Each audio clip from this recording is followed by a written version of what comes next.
All right, so you know that feeling you get like when you watch Cocktail for the first time? Tom Cruise, those bottle flips, that killer soundtrack. Oh, yeah.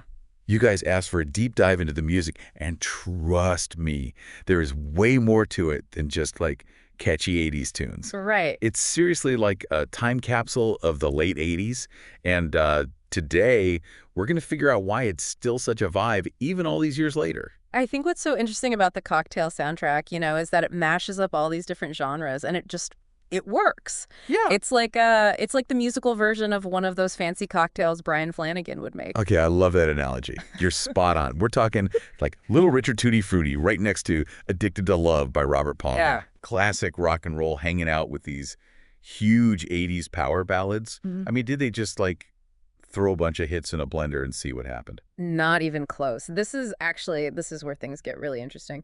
It's not just about being catchy. It's reflecting the themes of the movie. Okay. And even like the bigger picture, like what people were feeling in the late 80s, those anxieties, the aspirations, it's all there. Whoa. Okay, now I need you to break this down for me. Like, how does Kokomo fit into all of this? Seriously. All right, so think about the movie. It's about like young ambition, chasing the American dream, but then there's also this like longing for something more, something simpler. Right. Those classic rock and roll songs, they tap into that 50s nostalgia that was so big in the 80s. Oh, totally. Like, it's Back to the Future and all those movies that were set in the 50s. Exactly. It's like they were looking back at a simpler time. Yeah. And then on top of that, you've got these quintessential 80s tracks, like bursting with that go-getter energy, just like Tom Cruise's character. Totally. So you've got this like awesome clash of two different times, musically, thematically. It's brilliant. Yeah. And it works. It Yeah. really does. Like, the music is telling its own story right alongside the movie, adding this whole other layer to it. Absolutely. Speaking of which, did you notice how they have these,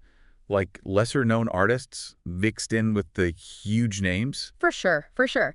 Take David Wilcox, for example. Right. That hypnotizing boogie, not exactly a chart topper back then, Yeah. which I think really shows how soundtracks, especially back in the MTV days, they were like this launching pad for new artists.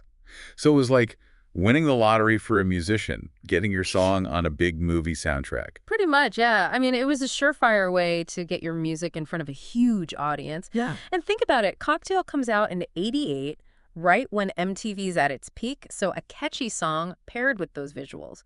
Career-making. Wow. It's like all these factors just aligned perfectly. Fully. But speaking of those catchy songs, have you noticed how many of them actually, like, match what Tom Cruise's character is going through in the movie? That's a really good point. It wasn't just like throwing any old song in there. Right. The director was making very deliberate choices, picking tracks that would like make the story even better, add some depth. So you're saying it wasn't a coincidence that there are all these, like, chill, carefree songs on the soundtrack. He was planned out, all part of the plan. Exactly.